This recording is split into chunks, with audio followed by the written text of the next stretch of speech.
Assalamualaikum warahmatullahi wabarakatuh. Kepada yang terhormat Bapak Nur Basuki MM selaku dosen pengampu mata kuliah matematika di Institut Agama Islam Ma'arif Nahdlatul Ulama Metro Lampung, saya Tiara Hilustari dari PGMI semester 6 akan menjelaskan tentang bilangan desimal.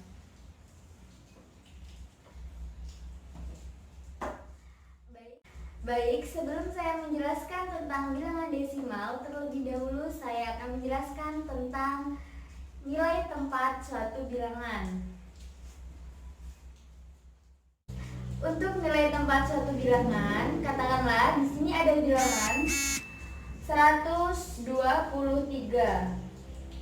Nah, sampai di sini masih ingat kan? Kalau 1 itu posisinya sebagai ratusan, kalau 2 itu sebagai puluhan, dan kalau 3 sebagai satuan. Sampai di sini kita tahu bahwa satuan adalah unit terkecil dari nilai tempat yang lain. Tapi setelah kita perhatikan lagi, ternyata ada nilai yang lebih kecil daripada satuan. Nah, apakah itu? Oke, sebelumnya kita perhatikan dari nilai tempat ini. Dari satuan ke puluhan, dari puluhan ke ratusan, itu kan kelipatan 10. Nah, ada lagi nilai yang lebih kecil daripada satuan. Jadi kita bisa kira-kira nih, kalau dari ratusan itu kan sebelumnya 10.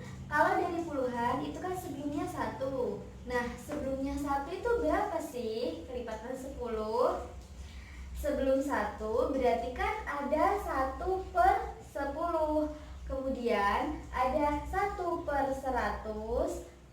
Kemudian ada 1/1000. Jadi, setelah satuan itu kan ada pecahan. Pecahannya itu selalu kelipatan 10. Dari 1/10, 1/100, kemudian 1/1000. Nah, misal nih ada contoh bilangan. Katakanlah 123,456.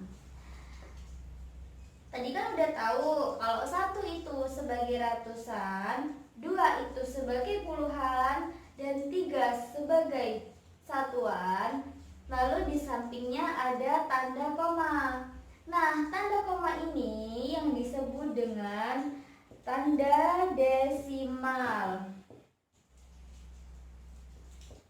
Di mana tanda desimal ini gunanya adalah untuk memisahkan bilangan bulat yang ada di sebelah kiri koma dan bilangan pecahan yang ada di sebelah kanan koma.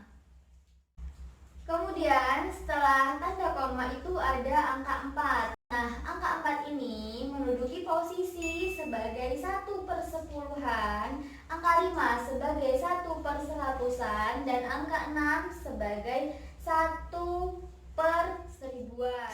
Jadi dari sini kita tahu bahwa bilangan desimal itu sebenarnya adalah bentuk lain dari suatu pecahan. Nah, ciri khasnya dari bilangan desimal ini adalah tanda koma. Dan ini harus dipahami mulai dari nilai tempat suatu bilangannya. Kenapa sih kita harus memahami nilai tempat dari suatu bilangan?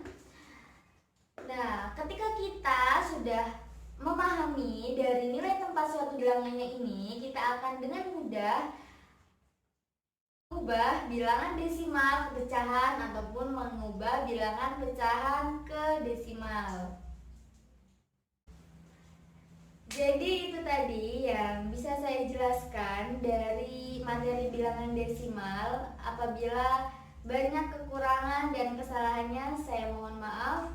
Saya akhiri, wassalamualaikum warahmatullahi wabarakatuh.